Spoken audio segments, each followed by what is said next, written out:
Good morning student. আমরা আজকে একটু পড়াশোনা করে নেব। কি পড়াশোনা?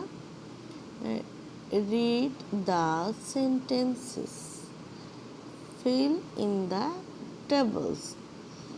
আমরা এই সেন্টেন্সগুলো পড়ব আর ফিল করব এই টেবিলটা। এই যে টেবিলটা দেওয়া আছে এটা ফিল করব। কীরকম?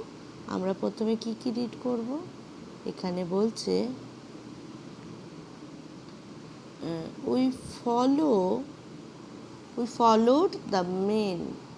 We followed FOLLOWED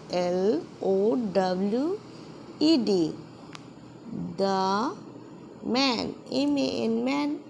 The they visited VISITED visited our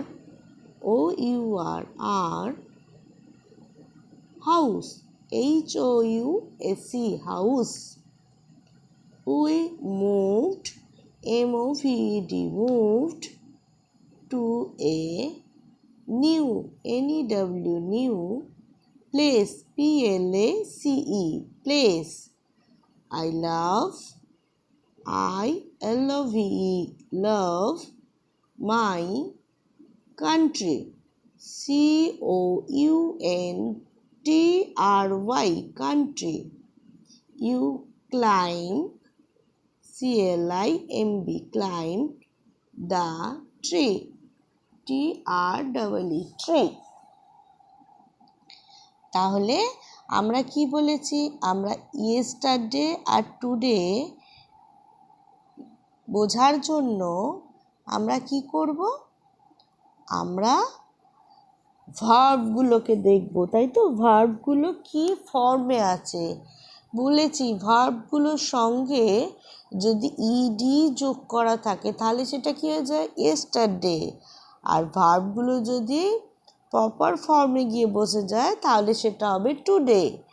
যেমন ধরো এইখানে প্রথম সেন্টেন্সটা কি আছে? ফলোড, FOLLOW, এটা হচ্ছে ফলো মানে অনুসরণ করা, পিছন যাওয়া। তার সঙ্গে ই আর ডি যোগ করা হয়েছে, ফলোড মানে অনুসরণ করেছিল। ছিল হয়ে গেলে কি হবে? ইডি। তারপর দে ভিজিটেড, এখানে ভার্ব কি?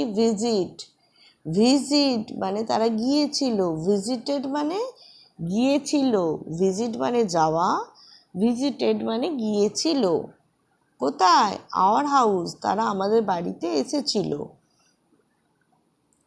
উই মুভ, আমরা গেলাম। টু এ নিউ প্লেস, আমরা কোথায় গেলাম? নতুন জায়গায় গেলাম, তাই তো? এখানে দেখো মুভড, MOVED, ইডি আছে, তাহলে কোন ইয়ে হবে? টুডে না ইয়েস্টারডে? এগুলো এবার নিজেদের ভাবতে হবে। আই লাভ, LOVE, এই লাভটা মধ্যে ইডি আছে কি নেই এটা দেখবে, তাহলে এটা টুডে হবে না ইয়েস্টারডে হবে। এটা নিজেকে ভেবে লিখতে হবে। ক্লাইম্ব, CLIMB ক্লাইম্ব মানে গাছে চড়া। তাহলে এখানে ইডি আছে কি? তাহলে টুডে হবে না ইয়েস্টারডে হবে? এগুলো আমরা চটপট পড়ে নেব। আর পরের দিনকে আমরা এই টেবিলগুলোর মধ্যে টুডের জায়গায় কোন সেন্টেন্সগুলো হবে, ইয়েস্টারডেতে কোন সেন্টেন্সগুলো হবে, সেগুলো আমরা লিখে দেবো চটপট করে। আজকের মতো এটুকুই।